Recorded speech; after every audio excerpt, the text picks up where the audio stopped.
Ciao Bella! How is everyone doing today? I want to welcome you to the first of hopefully many episodes of Reading with Bella. My name is Christina. My channel is Bellauncinettocrafts, which means beautiful crochet in Italian. But I want to do something a little different in this episode and hopefully continue on. So I'm going to talk a little bit about why I'm doing this first, and then we'll get into what I'm going to be reading. Okay? So, a couple of weeks ago, in one of Granny D. Thompson's Knit, Purl, and Squirrel with Granny D. Is a crochet channel.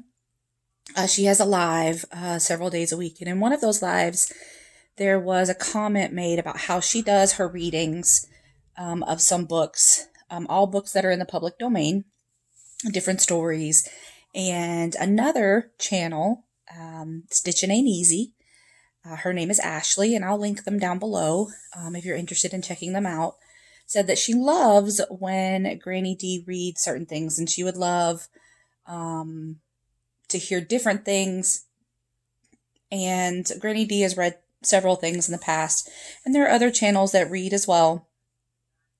But Ashley homeschools her children, and so part of what her and her family enjoy doing is listening to Granny D and some of the other people that read these stories. And that's a great experience, even if you don't homeschool your children. I mean, having them listen to other things that they may not be exposed to in a school setting they're great opportunities, right? So I had mentioned that, I am a teacher, and there are things that I have that I will read for my students. Some of them are not in the public domain, which means they are copyrighted, so we can't read them on camera. But I could make a video for my students for educational purposes. I can't publish that video, though. But in looking through some of the things that I have, there are several things that I have that are in the public domain, and I wanted to start reading some of those. So if you're interested, let's go on this journey together, shall we? So the book that I have here is something that I truly love.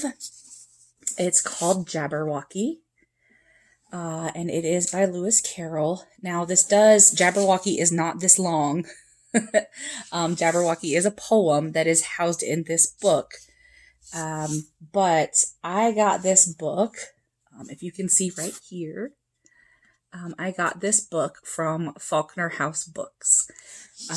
Many years ago, when I was in New Orleans for a teaching conference, I was able to go to William Faulkner's house that he had in New Orleans, and I was able to get this book along with another book of William Faulkner's from this now bookstore. It's been turned into a bookstore, which I think is fantastic, right?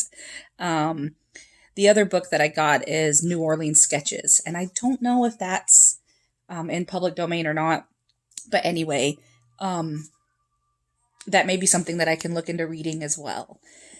But I love Lewis Carroll. If you're not familiar with Jabberwocky, you may be familiar with Alice in Wonderland or Through the Looking Glass, right? Those are things that most people know when you say Lewis Carroll. So this is what I'm going to be reading. I'm not going to start with Jabberwocky. I'm going to start with some of the other poems and the other stories that are in here.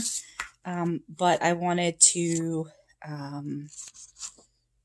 share this with you. So a little bit about Lewis Carroll, right? Lewis Carroll was a pen name of a professor named Charles Lutwidge Dodgson, if I say that correctly, Dodgson, Dodgson. And he wrote a lot of these stories and things for the enjoyment of a little girl named Alice, which is who Alice in Wonderland is named after. And he wrote those stories. That was the dean of his the daughter of the dean of the college that he worked at. And he didn't have any children of his own or anything like that. So, but he wrote poetry throughout his life. And so he did a lot of writing. And so the book is actually called Jabberwocky and Other Nonsense, Collected Poems of Lewis Carroll. So that is what I'm going to be starting with. And I'm just really gonna start with some of the smaller poems. And then as there's interest, I may go into some of the other stories, because I can show you here the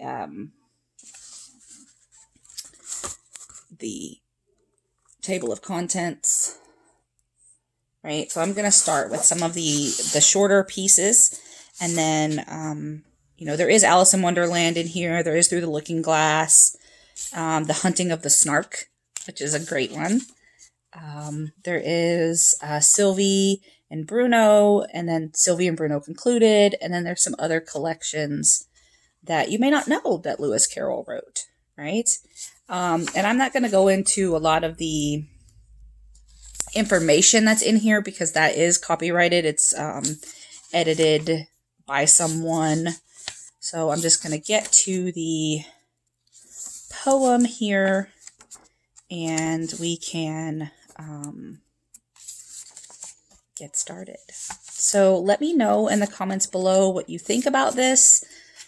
If you like it. Today is Monday, but you won't see this until